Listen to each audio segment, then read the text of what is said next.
Welcome to the Whiskey, Jazz, and Leadership Podcast. Subscribe now so you don't miss a drop of straight talk you can't get anywhere else.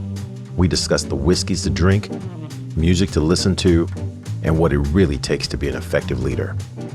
I'm your host, Galen Bingham, the leadership strategist. Tonight's guest, 25-year veteran of the United States Air Force, former vice commander of the 18th Division, current founder and CEO of Elevating Others, Scot Heathman. Hey, what you drinking? Okay, this is going to be a really, really great conversation. And I know that you guys are still trying to recover from the past few conversations I've had because we've been hugging that top shelf pretty hard. But I'm not going to apologize. I'm going to keep you on the top shelf. And this one might actually cause you to think about hitting another case altogether, because I am going to have a conversation with someone who has led for real in real situations. He has taught people how to lead for real in real situations. When life and liberty has been weighing in the balance, I'm just going to jump right into this. So with that, Mr. Scot Heathman, welcome to Whiskey, Jazz, and Leadership. How are you doing, man? Oh, I'm doing fantastic. I'm excited to be here, my friend. The title alone drew me to this. So thank you so much for letting me be a part of this with you today. Absolutely, man. Absolutely. Well, and then you were referred by a couple of guests that we've had on the show. And typically especially when I have like really, really rich conversations, I'll ask the guests, well, who else do you know that needs to be part of this movement that we're creating? And two separate guests mentioned your name. So I'm like, okay, we need to make this happen. So I am so glad to finally get to meet you, at least virtually. Yes. Although we're pretty close physically, like just across the river. Yeah, we could actually be doing this in the same room if we worked hard enough. Well, hey man, I am so excited that I'm getting ahead of myself. And my audience knows that this part isn't even real because I haven't asked the most important question. So please accept my apologies and bring you in the right way. And here we go. So what you drinking? Oh, the perfect question. I am drinking actually a Missouri blend called Stolock, very new distillery. I'm proud to say that it's from the area, from the Ozark Highlands. And a good friend of mine is the CEO of Stone Ledge Distillery, and I'm a part of that journey myself. I absolutely love it on top of that. So that's what I'll be drinking. Oh my gosh. I love it. I love the story. And we're gonna have to like figure out how do I get a bottle of that so I can sample, because you got it looking good, man. Just it looks like you got a nice little cube there. And okay, I see the juice you're playing with. So for this, I had to go with one of those bottles that you can find. You can find this, or at least I can find it, but usually you find it aftermarket. And aftermarket, actual retail is like $89, $90. But aftermarket, they're getting $400. They're getting $1,500, and I'm like, no matter how much I love it, if I know that retail is $90, I can't spend $400. Although this is really nice, and this is Stag Junior. I don't know if you're familiar with Stag Junior. This particular bottle is clocking in at 128.7 proof. So this is grown man stuff. And I think this could be my palate. This could be my palate profile, because most of the whiskeys that I enjoy, they've got a hint of vanilla. This has got some molasses in there as well. You can sit there and just kind of marinate in your glass. But if you want to pour this over a cube, you're guaranteed to have a good time. So I'm gonna hit this one.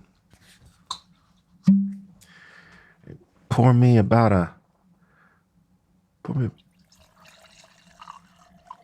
Got about a finger in there. And yeah, oh my gosh, yeah, you get the molasses, and you see that rich brown. Boy, Stack Junior does it the right way. They do it the right way, and I'm gonna get into this and enjoy it. And I would really love for you to share with our listeners just a little bit about your background, because, like I said, it's one thing to be a fan of leadership and study leadership and have led some corporate organizations, but it's another thing altogether when you have led in a military setting where, like I said, life, liberty, and freedom weighs in the balance. And if people don't do the right thing for the right reason, civilizations fail. It could come to that. It could come to that, right? So talk a little bit about your background so we can get into the rest of this conversation. Yeah. So I'm a Midwest kid. I was actually born on an Air Force base in Omaha, Nebraska, at Offutt Air Force Base when my dad was in the service. And, or excuse me, got in and drafted in 69, got out in 74. We made our way over to Minnesota eventually. So I like to say I'm from Minnesota. That's at least what I can remember. Rochester, Minnesota. So not too far, about 8 hours up the road for me now. But I tell you what, ever since I saw Star Wars, and if you're seeing this live, you're going to notice a bunch of Star Wars. You're going to see the nerd in me come out a little bit, I think, through this talk.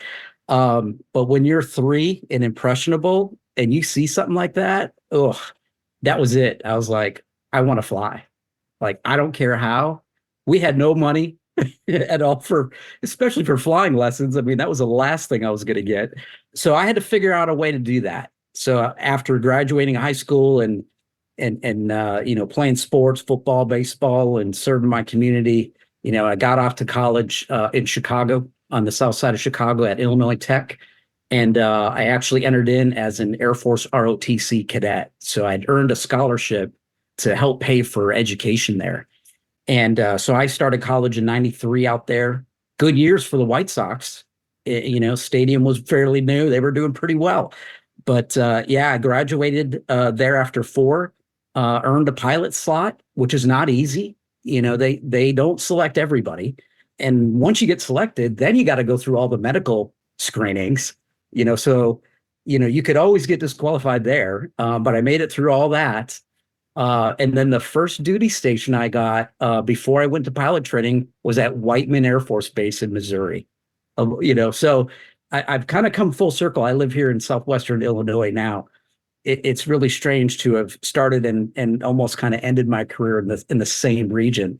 But I got into pilot training, went to pilot training down in Texas, and then off my career was in the flying side of things. And I flew 4 different aircraft, 2 in pilot training and 2 in my day job, I'll call it, flying air refuelers, so KC-135s. So think of that as a gas can in the sky. If you need gas, you come up behind that airplane, and we'll give you gas. And it's about one of the most dangerous things you can do, but I loved it. And then I had a chance to fly cargo planes, the C-17 as well, which is like a Ferrari, of the big aircraft. This thing can do just about anything.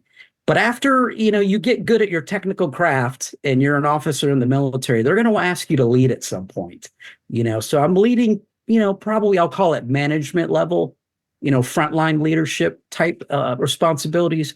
But, as the years went on, I was chosen to command a flying squadron. And that was my dream come true, was to lead men and women into battle, if you will. We had a lot of men and women as a part of the flying squadron I had up in New Hampshire. Did that for a couple years. Did a lot of schooling within the military. The military is really focused on developing their folks. So I went through a couple different school programs where I earned 2 master's degrees through the military, and then I paid for one through Gonzaga University out in Spokane. And then eventually somehow found my way continuing to promote and ended up here at Scot Air Force Base, where I was asked to command the entire base. I tell you what, that's not something I thought I would ever do in my career. But all of a sudden, yeah, I have 14,000 people to care and feed for. It's a huge responsibility and it's a huge honor. So this is where I kind of ended my career, though. After 25 years, I decided to hang it up and then get into something I absolutely love, which is leadership and development. I knew that my purpose was to see those aha moments in leaders and CEOs and individuals, when they can grow and really push the limits of themselves or their organization. And I'm like, you know what? That's what I'm designed to do. That's my calling. And so that's what I'm doing now as a coach, as a speaker, as a consultant, and I'm writing a book. So hopefully soon here this year, I'll be able to call myself an author as well. So that's really me, that's about 49 years of my life right there. Wow. And as I said earlier, it's one thing to, lead a training seminar. And I've led hundreds of those. And, sometimes there are some activities that are scenario based. And we say, imagine you are doing this thing or you're in this situation and this is what you've got at your disposal and this is kind of who I want you to step into. How would you respond? And those are effective and those are good, but it's got to be a magnitude of difference when you're actually in that scenario or that what you're working on is a very real situation with real implications. Did that ever phase you? Did that ever impact you and have you thinking, am I really stepping into this with this kind of significance? Did that ever cross your mind? Oh, yeah. I think it crossed my mind more often before I became a base commander. Squadron commander, we go through preparation courses. They're not going to tell you all the ins and outs. There's no playbook to leadership. Sure. There's just what you can gather from education, upbringing, and what people pour into you, right? I think through observation, we learn these things to pull in the good, the bad, and what to do, what not to do. But I think it happened more at the senior levels for me because I'll be honest, I'll say a little bit of imposter syndrome kind of crept in. Like, how is this 5'6" little colonel being asked to command this incredibly important installation? I mean, this is the heart and soul of global logistics for the United States military. We have 2 4-star commands here in the region that manage everything that flows by ground and air. And when you think that's who's on this installation, in addition to the thousands of men and women that you have to support and care for, you go into, I think, a little bit of a parental mode. Like, these are my kids. Yeah. These are my colleagues. These are my seniors, my leadership.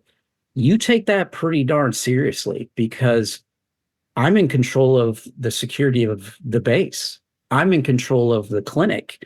It's my responsibility if somebody gets hurt. Also, when we have success too, but I don't say it's mine, it's theirs, right? So I learn best by stepping into it. I think you can only stand in that imposter syndrome moment for a little bit. And I think the way that you got to get out of that is you either got to reach out to a mentor and say, this is what I'm feeling right now. Can you square me away a little bit? Or you got to just take action. Because I think once you start getting into it, a lot of that kind of just shed away. After we had the big change of command ceremony, which signifies the changing of command from one commander to another, and is big production, right? It's exactly what you would imagine as a military tradition. It's game time. Anything can happen at that moment now. And it's now up to you to lead in that crisis or that moment of glory, whatever you want to call it. Yeah. I try not to get very political in this conversation, but you're reminding me of a moment that was etched in my brain. And that was when Donald Trump was elected president and he was at one of his inauguration parties. And this must have been like a Saturday or whatever. And I remember him saying, well, we don't really get started until Monday morning. And I kept thinking, no, you're president now. I remember, honestly, I remember that moment, Galen. I really do. And I'm like, when you've got that kind of responsibility, like you have, and you recognize the importance. And let me be very, very clear. I've just heard this phrase, and I totally agree with it. Circumstance does not compromise responsibility. You know, when you're in charge, and you're in charge of the development, the care of 14,000 people whose job is to protect the United States, that's a responsibility. But I love the way you said you can't let that responsibility paralyze you. You got to find a way to step into it. And I have said also that I don't know that it's good to pretend that you're not nervous, right? Recognize that you are, and then step into it and do it anyway. But if you try to pretend that you're not nervous, then your body just starts to lose confidence in you, because your body's like, I don't care what you're saying, dude. Dude, there's something going on here. Tell me a little bit more about just that process of recognizing that, yeah, there's a learning curve. There's some things I got to learn, but I'm president today, or I'm the commander today. While I learn, I've got to learn as I got to build the helicopter as we're lifting off. Yeah. I don't think you wait till the moment that you're given the keys to the castle to start thinking that way. The one thing that I learned, I didn't learn it right away as a young leader. I mean, this is through experience, through watching other leaders, being close to other leaders. I started preparing for that job and actually thinking about the things I would do the night before, the day of the ceremony, the first week, the first month. I mean, I literally had sent a document to the front office that really makes kind of the rest of the leadership team run. I sent them a document about 3 months prior, and I had probably spent a good weekend and a half thinking about this. What did the first 90 days look like? And so I visualized, okay, going through the ceremony, I know what the ceremony is going to be like, but what's the first conversation I'm going to have with my team? Who am I going to pull in first? Am I going to spend some time with my family since they're all in town for this? Of course. And after the ceremony, we had a little gathering, a reception, and spent some time with family. But about 2.5 hours after that, I went back to the headquarters and I pulled in my senior officers enlisted and key civilians. And I just introduced me, talked about who I am, because they just saw this ceremony. They're all wondering, who is this guy, right? Everybody's wondering, who's the new boss? What's he going to do? What changes is he going to make? All this. There's already anxiety in the air. So I thought about, well, one way to cut through that is, let me hand out something that talks about who I am, what do I believe in, how do I communicate, how do I operate? If I'm moody, it's probably because I'm hungry. These things that they should know, right? That are important. And I didn't meet very long with them, 45 minutes. And then I let them get back to their job, and I kind of finished off my day just with the front office and then got back to family. But I visualized, almost like a Michael Jordan, a Kobe Bryant visualizes every aspect of the game before it's played so that you're better prepared to operate through it. Now, I don't know, like we could have an attack at the front gate. I can't predict that. I can't control that.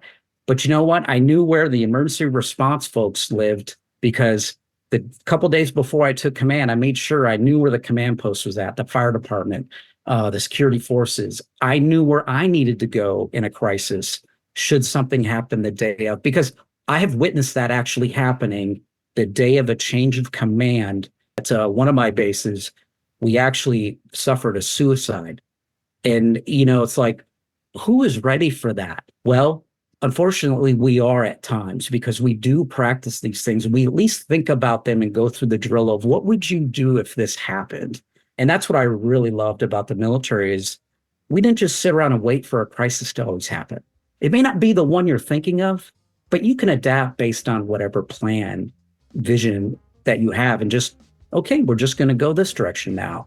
That way you're not stuck in stagnation and wondering, well, where's my team and where do I need to go and who's in charge? No, we got to figure this out day one.